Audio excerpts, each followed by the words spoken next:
Hallelujah, hallelujah. सबको मेरी तरफ से जय मसीह की।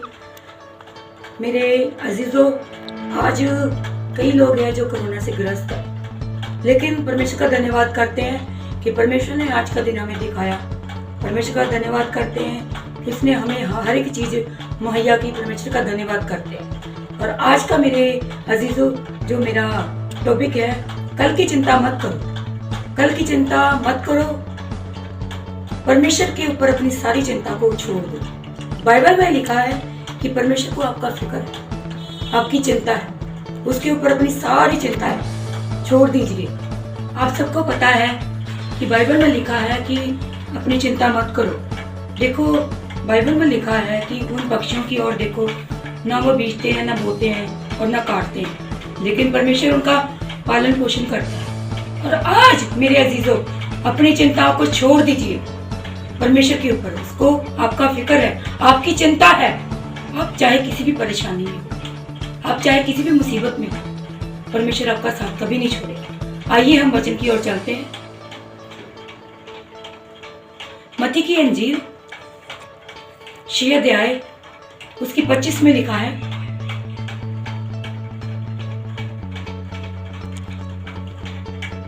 इसलिए मैं तुमसे कहता हूं कि अपने प्राण के लिए ये ना चिंता करो कि हम क्या खाएंगे, क्या पिएंगे, और ना अपने शरीर के लिए कि क्या पहनेंगे। क्या प्राण भोजन से और शरीर वस्त्र से बढ़कर नहीं? आकाश के पक्षियों को देखो, वे ना बोते हैं, ना काटते हैं और ना खत्तों में बटोरते हैं, फिर भी तुम्हारा स्वर्गीय पिता उनको खिलाता है। क्या तुम उनसे अधिक मूल्य नहीं रखते? तुम्हें कौन है जो चिंता करके अपनी आयु में एक घड़ी भी बढ़ा सकता है? और वस्त्र के लिए क्यों चिंता करते हो?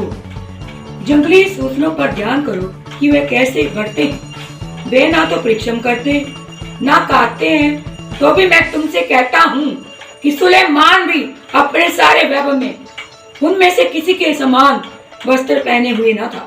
इसलिए जब परमेश्वर मैदान की घास को, जो आज है और कल भाड़ में झोंकी जाएगी, ऐसा वस्त्र पहनाता है, तो है अल्पविश्वासियों, तुमको वह इनसे बढ़कर क्यों ना पहनाए। इसलिए तुम चिंता करके ये ना कहना कि हम क्या खाएंगे, क्या पिएंगे या क्या पहनेंगे, क्योंकि अन्य जातियां इन सब वस्तुओं को की खोज में रहते हैं, और तुम्हारा स्वर्गीय पिता जानता है कि तुम्हारा इन सब वस्तुओं की आवश्यकता है। इसलिए पहले तुम परमेश्वर के राज्य और उसके धर्म की खोज करो, तो ये सब वस्तुएं भी तुम्हें मिल जाएगी। अंत कल की चिंता ना करो, क्योंकि कल का दिन अपनी चिंता आप कर लेगा। आज के लिए आज ही का दुख बहुत है। मेरे अजीजों, परमेश्वर का वचन जो आज हमें बताता है कि किसी प्रकार से अपनी चिंता मत करो। ये ना सोचो कि क्या खाएंगे, ये ना सोचो कि क्या पहनेंगे, ये ना सोचो कि कैसे होगा, ये ना सोचो कि ये बीमारी कैसे हटेगी।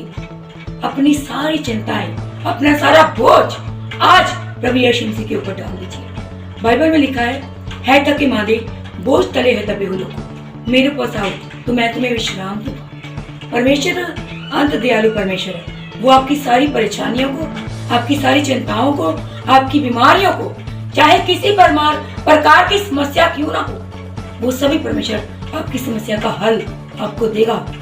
सभी समस्या को से बाहर निकालेगा, सभी चिंताओं से आपको परमेश्वर बाहर निकालेगा। और मैं एक छोटा सा टॉपिक आपको बताऊंगी। एक बार ऐसे दोनों माँ बेटी थी, और उनका घर भी बहुत छोटा था और बहुत ही गरीब थे।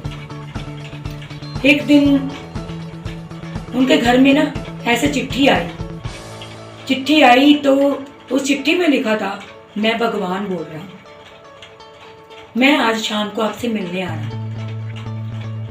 तो वो जो लड़की थी उसने बोला कि शायद आसपास के किसी लड़के ने या किसी बच्चे ने शरारत की होगी, हम तो गरीब हैं, हमारे पास कैसे भगवान आ सकता। मेरे अजीजों, ये मत सोचिए कि आप किसी परेशानी में, दुख में, तकलीफ में आपके पास भगवान नहीं आ सकता। ये मत सोचिए। आप किसी भी मुसीबत में हो, वो आपका हाथ थामेगा। आपको पता है ना, जब इस्राएलियों के लिए मार्ग निकाला तो परमेश्वर ने इस्राएलियों के लिए भी क्या किया? समुद्र चीर के रास्ता बना दिया। आज आपके लिए वो प्रभु रास्ता बनाने जा रहा है, ये विश्वास कीजिए मेरे जीसस। तो क्या हुआ? उस लड़की ने अपनी माँ को वो चिट्ठी दिखाई। वो सोचने लग गए कि शायद सच ना हो। उनके पास सिर्फ 300 रुपए थे, वो 300 रुपए में ही गुजारा करना था। और क्या हुआ? उसकी माँ ने जल्दी से एक बढ़िया सी चादर बिस्तर पे ओढ़ाई और अच्छे से घर की साफ सफाई की, अच्छे से घर को सजाया और उसके अपनी बेटी को बोला कि बेटा ये 300 रुपया ले और क्या कर, तू इसको बढ़िया बढ़िया खाना लेके आ, मठियाई लेके आ और फूल लेके आना, क्योंकि भगवान आने वाले। और जब वो गई तो बारिश आने लग गई। वो जब वापस आ रही थी, उसने 200 रुपए का जो भी उसने खरीदना था खरीद लिया। और जब वो वापस आ रही थी, उसके पास 100 रुपया बच गया था। जब वो वापस आ रही थी तो उसने देखा कि सड़क के किनारे एक बच्चा और उसके माँ बाप है, बहुत ही गरीब, और उनके पास कुछ भी खाने के लिए नहीं था। और वो ऐसे सोचने लगी कि इस खाने की हमसे ज्यादा जरूरत, भगवान से ज्यादा जरूरत उन लोगों को है। उसने क्या किया? अपना छाता भी उस बहन को दे दिया जो बारिश में भीग रही थी, और उसके बच्चे को, उस भाई को, उस बहन को उसने खाना दे दिया। और जो उसके पास 100 रुपया था वो भी उसने उनको दे दिया। और उसने प्रार्थना की कि भगवान मेरे को माफ करना, आज मैं तेरी टहल सेवा नहीं कर सकती। तो क्या हुआ? घर को चली गई। घर जाके अपनी माँ को सारी सच्चाई बताई। उसकी माँ ने कहा चलो बेटा कोई बात नहीं, भगवान हमें माफ कर देंगे। तो एकदम उनके घर में फिर चिट्ठी आई। जब उनके घर में चिट्ठी आई तो उस चिट्ठी में मेरे अजीजों 1 लाख रुपया, 1 लाख रुपया, और उसमें लिखा था मैं भगवान बोल रहा हूं, मेरी बेटी आज तूने मेरी हेल्प की, आज तूने मेरी मदद की। मेरे अजीजों, भगवान डायरेक्ट काम नहीं करते, एकदम नहीं आते, वो भी इंसानों के अंदर से काम करते हैं। उस लड़की ने क्या किया? अपनी माँ को सारी सच्चाई बताई। उसको नहीं पता था कि जिसकी मैं हेल्प कर रही हूँ वो को भगवान है। हमारे भी पास कई बार भगवान कई तरह से रूप बदल कर आते हैं हमारी परीक्षा करने के लिए कि देखे तो कि मैं किसी भी रूप में आऊं तो क्या ये मेरी सहायता कर सकते हैं। मेरे अजीजों, अगर हम किसी की भी हेल्प करते हैं, चाहे वो इंसान है, तो परमेश्वर हमें क्या करता है?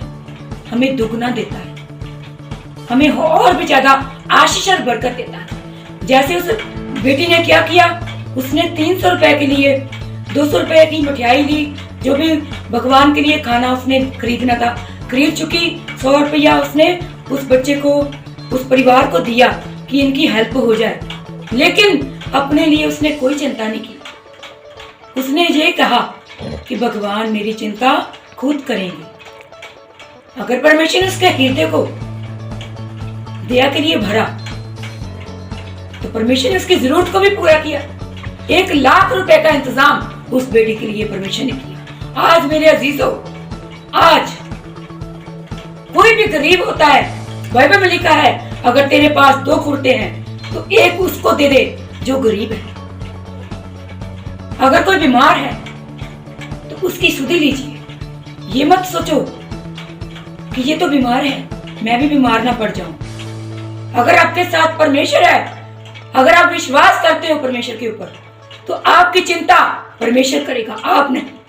आज परमेश्वर आपके साथ है, आपकी परेशानी को भी ऐसे ही परमेश्वर हल करेगा जैसे उस बेटी का किया। और परमेश्वर का अनुग्रह आपके परिवार के साथ, आपके साथ सदा के लिए बना रहे। सबको मेरी तरफ से जय मसीह।